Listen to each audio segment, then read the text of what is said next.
Bonjour tout le monde, ici c'est Mylène des 10 dernières. Donc aujourd'hui je vous propose une grande première pour les 10 dernières, ma première vidéo. Alors je suis vraiment super excitée de me lancer dans cette aventure de la vidéo. J'ai hâte de voir comment ça va se dérouler, puis j'ai hâte de voir aussi si vous allez apprécier l'expérience. Pour ma première vidéo, j'ai décidé de répondre à une question qu'on me pose souvent quand je parle de ma perte de poids. C'est-à-dire, qu'est-ce que je mange? Parce que c'est clair que l'alimentation, c'est l'élément le plus important quand on veut perdre du poids ou quand on veut maintenir une perte de poids. C'est l'outil qui va nous permettre vraiment d'avoir le meilleur contrôle sur notre perte de poids. Alors, je vous propose aujourd'hui de m'accompagner dans une journée typique pour voir ce que je mange dans une journée de la vie de tous les jours. Donc, on va faire ensemble le tour de mes 5 repas. Oui, il y en a 5. Donc, déjeuner, dîner, souper et 2 très importantes collations. Donc, pour chaque repas, je vais vous montrer qu'est-ce qui compose mon assiette. Je vais vous parler aussi de ce que ça représente en termes de calories. Et puis, à la fin de la journée, je vais vous partager une recette de tofu hyper simple, hyper savoureuse que j'espère que vous allez apprécier. Donc, déjà un punch de brûlé. Ce soir, je mange du tofu. Bon matin, il est exactement ben trop de bonheur, 7h22. Ça fait à peu près plus qu'une heure que je suis levée. Je me suis levée à 6h ce matin. Donc, je reviens d'aller faire ma petite marche matinale quand je suis à la maison, quand je suis en télétravail ou que j'ai plus de temps quand je suis en congé. J'aime ça, débuter ma journée par une marche dans mon quartier. Donc, je fais à peu près 3 km le matin. Comme je marche très lentement, ça me prend à peu près une demi-heure le faire. Donc là, je reviens à la maison et j'ai très faim. Alors, je m'apprête à préparer mon déjeuner. Moi, mon déjeuner varie vraiment beaucoup d'une journée à l'autre. J'aime ça avoir de la variété le matin. Il y a une chose, par contre, qui est bien, bien importante pour moi quand je prépare, j'idéationne mon déjeuner, c'est vraiment d'inclure de la protéine. Donc, c'est super important parce que la protéine permet vraiment de ne pas avoir faim rapidement après avoir déjeuné. Puis aussi, c'est une bonne pratique quand on cherche à perdre du poids ou à maintenir son poids. C'est vraiment un conseil que les nutritionnistes vont donner, c'est-à-dire d'inclure une bonne source de protéines là, au déjeuner. Puis c'est quelque chose qu'on fait pas nécessairement, donc des déjeuners traditionnels comme un bol de céréales ou une toast au beurre de peanut, ça ne contient pas beaucoup de protéines, donc ça se peut qu'on ait faim rapidement après avoir mangé un déjeuner comme ça. Moi, mes sources de protéines favorites au déjeuner, bien évidemment, il y a les œufs, parce que je suis une grande fan de l'œuf. Puis l'œuf se marie super bien au déjeuner, donc c'est sûr que c'est souvent mon choix gagnant. Sinon, fromage cottage et ou yogourt grec. Donc ça, c'est mes 3 choix là, de protéines préférés le matin. Ce matin, je me sens un peu funky, donc j'ai choisi le yogourt grec. J'ajoute à mon yogourt, je prends 3/4 de tasse de yogourt, donc 175 grammes. Du yogourt avec au moins 2% de matière grasse, sinon 4 à 5%, parce que moi, je trouve ça meilleur au goût. Puis le gras dans le yogourt va aussi permettre d'avoir une meilleure satiété. Ensuite de ça, je rajoute 1/3 de tasse de gruyot à mon yogourt pour donner un petit peu de fibre, une demi-banane pour donner un petit peu de goût puis de sucre, puis de la noix de coco râpée. Donc encore là, un peu de gras pour venir rajouter du goût, rajouter aussi de la satiété. Et comme je me sens toujours un peu folle, le matin, je rajoute aussi cannelle et cacao pour donner un petit piment à tout ça. Donc ça va être mon déjeuner. Comme j'ai très mal à la gorge ce matin, je me suis fait aussi un petit thé. C'est assez exceptionnel parce qu'habituellement, je ne prends que de l'eau avec mon déjeuner. Je ne bois pas de jus, je ne bois pas de lait. Donc, c'est toujours de l'eau qui accompagne le déjeuner. Et sinon, mon café va venir un petit peu plus tard entre le déjeuner et ma collation de l'avant-midi. Donc, voilà. Et ça fait environ, ce déjeuner-là, 367 calories. Donc, c'est quand même très raisonnable là, en termes de compte calories, surtout compte tenu de la bonne qualité là, du déjeuner.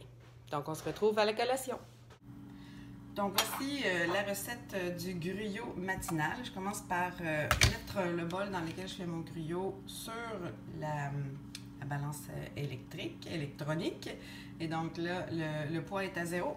Je vais mettre 175 grammes de yogourt pour débuter. Donc, c'est du yogourt grec parce que le yogourt grec est beaucoup plus important en protéines. Alors, 175 grammes, ça équivaut à 3/4 de tasse. Ensuite de ça, je vais retarer ma balance pour mettre un 15 g de noix de coco. Donc, la noix de coco, en plus d'être délicieuse, elle apporte un peu plus de gras à l'ensemble. Donc, c'est très bon pour la satiété. Ensuite de ça, j'avais déjà préparé un tiers de tasse de gruyot. Le gruyot n'est pas cuit, donc c'est du gruyot sec. Alors, un tiers de tasse pour la fibre. Et je termine pour le petit sucré avec une banane que j'avais congelée et décongelée et que j'ai bien écrasée. Et pour mettre un petit peu de piment dans tout ça, un petit peu de cannelle. Donc, si vous n'aimez pas la cannelle, je vous invite à mettre autre épice qui vous fait triper. Et un petit peu de cacao. Et ça va être absolument délicieux. C'est l'heure maintenant de la collation de l'avant-midi, donc il est 10h30 environ. C'est un petit peu plus tard que l'heure à laquelle je prends habituellement ma collation du matin parce que j'ai déjeuné un petit peu plus tard aujourd'hui. Généralement, j'aime bien prendre ma collation 3 heures après avoir déjeuné, donc ça donne que c'est à peu près vers 10h le matin. La collation est super importante pour moi parce que j'ai faim dans la vie, donc moi je pourrais pas penser déjeuner le matin puis ensuite patienter jusqu'au dîner pour manger à nouveau. Ça serait pas envisageable dans mon cas, d'où l'importance de la collation. Importance aussi d'avoir une protéine dans ma collation pour justement favoriser la satiété puis m'assurer que je vais pouvoir me rendre au prochain repas. Donc aujourd'hui, la collation du matin, c'est les œufs à la coque. Donc, c'est un excellent choix de collation, l'œuf à la coque, parce que pour 2 œufs à la coque, vous avez environ 140 calories, 14 grammes de protéines, ce qui est vraiment excellent. Donc, et en plus, c'est tellement délicieux. Et on s'assure avec cette collation-là de pouvoir se rendre facilement au repas du midi. Autre nouveauté, aujourd'hui, j'ai pas pris de café. Normalement, entre le repas du matin et la collation, je prends un café parce que je commence souvent à avoir faim un petit peu trop tôt pour prendre ma collation. Et la caféine m'aide finalement à me rendre à la collation, mais aujourd'hui, j'avais pas vraiment très faim, donc j'ai pas pris de café. Petit truc sur l'œuf à la coque, donc moi, je m'en prépare souvent d'avance. Je fais un meal prep le dimanche, je me prépare 5 ou 6 œufs à la coque, comme ça, je m'assure d'en avoir sous la main pour les collations, puis pour d'autres besoins dans le courant de la semaine. Et autre truc sur l'œuf à la coque, je suis vraiment une manne de trucs sur l'œuf à la coque. Une fois qu'ils sont cuits, ne les pelez pas. Laissez-les dans leur emballage naturel et ils vont se conserver beaucoup plus longtemps comme ça. Et en plus, ils vont se transporter beaucoup plus facilement. Déjà 12h30, l'heure du lunch a sonné. En fait, l'heure du lunch a plus que sonné parce que généralement, vers midi moins quart, je commence à ne plus me pouvoir. Il faut vraiment que je mange vers l'heure de midi si je veux garder un semblant de bonne humeur. Mais aujourd'hui, je soupçonne très fortement que je suis en train de développer un rhume. Je me suis levée avec un mal de gorge. Et là, de plus en plus, je sens que je suis en train de perdre cette bataille contre le rhume. Ce qui ferait que j'ai moins faim aujourd'hui que la plupart du temps, finalement. Mais qu'à cela ne tienne, je vais quand même faire mon dîner. Alors, ce que j'aime faire pour le dîner, souvent, je prévois toujours des lunchs, mais souvent, j'aime bien cuisiner un peu plus la veille, puis apporter un lunch de restant pour le dîner. Alors, c'est un peu le principe de mon lunch d'aujourd'hui. J'ai des légumes de la veille. Hier soir, on a fait cuire bêta-carde, carottes et radis en papillotes. Donc, on en a fait un peu plus pour qu'il nous en reste ce midi. Et j'ai ajouté à ces légumes-là un grain qui est le fréqueux, donc une demi-tasse de grain. Le fréqueux, c'est un peu comme du boulgour, donc c'est du blé. Alors, j'ai rajouté mon grain à mes légumes et puis la protéine ce midi, c'est une canne de thon. Donc, du thon en conserve dans l'huile et tout ça mis ensemble avec un petit peu de vinaigrette, ça me fait un repas d'environ 400 calories. Donc, ce qui est quand même très bien compte tenu que j'ai à peu près 30 grammes de protéines dans ce repas-là. Alors, c'est un 400 calories bien investi parce que ça va sûrement, surtout dans mon état actuel, ça va sûrement me permettre de patienter un long moment avant d'avoir faim à nouveau. Voici mon dîner. En fait, je commence avec une demi-tasse de blé fréqueux, qui est un peu semblable à du boulgour, qui est vraiment très délicieux. Ensuite de ça, je vais ajouter une canne, en bon français, une canne de thon. Donc, la canne de thon dans l'huile, c'est 99 grammes de thon dans l'huile. Ensuite, je vais ajouter des légumes de la veille. Donc, hier, on a fait des carottes, papillotes de carottes et de radis, de la bêta-carde. Donc, je rajoute ça pour la portion de légumes. Alors, comme vous pouvez voir, je suis une enthousiaste des légumes. Et je vais finir avec un petit peu de vinaigrette parce que je vais manger ça froid parce que beurre du thon réchauffé. Donc, je vais ajouter un petit peu de vinaigrette. Alors, ça me fait une délicieuse salade protéinée avec du thon et une salade qui contient des grains et des légumes. Alors, je vais vraiment avoir un bon sentiment de satiété après avoir mangé tout ça. Il est 16 h, c'est l'heure de la collation d'après-midi parce que j'ai soudainement très faim. Donc, cet après-midi, ma collation, ce sera fromage cottage, une demi-tasse avec 15 g d'amandes effilées. Donc, c'est une collation qui équivaut à peu près à 180 calories, puis une quinzaine de grammes de protéines. Alors, certainement que ça sera suffisant pour me rendre jusqu'au souper.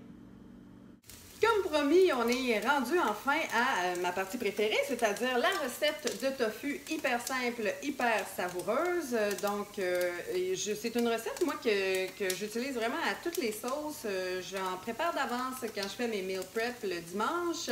Puis, je l'utilise autant pour compléter un repas comme source de protéines ou là, pour des collations aussi. Donc, on peut amener du tofu en collation avec soit des légumes ou des fruits.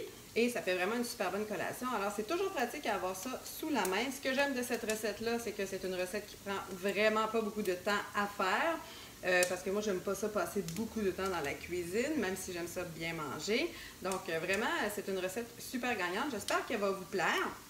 Donc, pour débuter la recette, il faut couper le tofu en petits dés. Et ensuite de ça, on va le faire revenir dans l'huile d'olive. Alors, il faut vraiment bien faire griller le tofu. Le tofu ne peut pas être trop grillé, à moins d'être complètement cramé. Et plus le tofu va être grillé, va être revenu dans l'huile, en fait, plus ça va le rendre réceptif à la sauce, plus il va bien s'imprégner de la sauce qu'on va lui mettre. Donc, c'est vraiment gagnant, comme première étape, de bien faire griller votre tofu. Ensuite de ça, une fois que le tofu est bien grillé à notre goût, je ne sais pas si on peut le voir, oui, on le voit à peu près, je vais essayer de ne pas faire de dégâts. Donc, une fois que le tofu est bien grillé, on le retire du feu. Et là, on va aller lui ajouter la sauce que j'ai préparée d'avance. Je me sens vraiment comme Ricardo. Donc, la sauce qui est préparée ici. Des ingrédients super simples pour la sauce. Puis, c'est des ingrédients aussi que vous pouvez changer à votre guise. S'il y a des ingrédients que vous n'avez pas sous la main, vous pouvez facilement remplacer. On parle de huile de sésame, sauce soya, sauce mirin, vinaigre de vin rouge et la sriracha. Pourquoi? Parce que j'adore la sriracha, le petit côté piquant, ça nous fait sentir vivant. Mais si vous n'avez pas d'huile de sésame, si vous n'aimez pas l'huile de sésame, vous pouvez mettre de l'huile d'olive ou n'importe quelle autre huile qui vous fait plaisir. Donc, on a retiré le tofu du feu, il est bien grillé. Alors, on va ajouter la sauce tout simplement. Comme ceci, on l'entend crépiter. Il s'agit après ça de vraiment bien brasser pour bien enrober les petits cubes de tofu. Et la touche magique à la suite de ça, c'est d'enfourner le tofu au four. Donc, un four préchauffé à 350 degrés. Et on met le tofu au four. Je vais le faire à l'instant même. Pour 15 à 20 minutes. Donc, le temps que la sauce soit bien absorbée pour que le tofu soit super bien imprégné de la petite sauce délicieuse qu'on vient de faire. On est déjà rendu presque à l'heure du dernier repas de la journée, presque à l'heure du souper. Il est à peu près 6 heures. Généralement, je vais manger mon dernier repas entre 6 heures et 7 heures. Et ça va vraiment, le souper est vraiment mon dernier repas de la journée. Donc, il n'y aura pas d'autres collations au courant de la soirée. Je vais aller me coucher, puis ça va aller au lendemain matin pour le prochain repas. Évidemment, ce soir, je vais manger le tofu qu'on vient juste de préparer. Ça va peut-être paraître bizarre, mais je vais l'accompagner de blé d'Inde. J'ai acheté du maïs en épi en fin de semaine. Là, on est mardi, donc c'est le temps que je le consomme. Moi, j'adore le blé d'Inde. J'en mange à toute occasion qui se présente à la fin de l'été. Et par contre, je trouve que ça fait pas nécessairement un repas en soi. Puis c'est facile de trop manger si on mange autre chose avec le maïs en épi. Donc, à l'accompagnement de tofu, bien, à la fois, je vais avoir des bonnes fibres du maïs, puis la protéine du tofu. Donc, ça va vraiment être un bel équilibre là, en termes de macronutriments. Protéines, c'est vraiment le mot d'ordre de la journée. C'est à peu près le mot que j'ai répété le plus souvent, mais c'est pour vous prouver l'importance que ça a dans l'alimentation quand on veut perdre du poids ou quand on veut maintenir sa perte de poids. Donc, j'ai essayé d'en inclure à tous les repas de ma journée. Je pense que ça s'est bien présenté. C'est une belle journée pour moi en termes d'alimentation. Je termine la journée avec un peu moins de 1600 calories, ce qui est quand même raisonnable là, dans ma vie de tous les jours. C'est à peu près ce que je vise dans une journée normale de semaine. C'est sûr que là, ça a été une journée idéale parce que j'étais à la maison, j'avais un contrôle total sur ce que j'allais manger, sur mes portions et tout ça.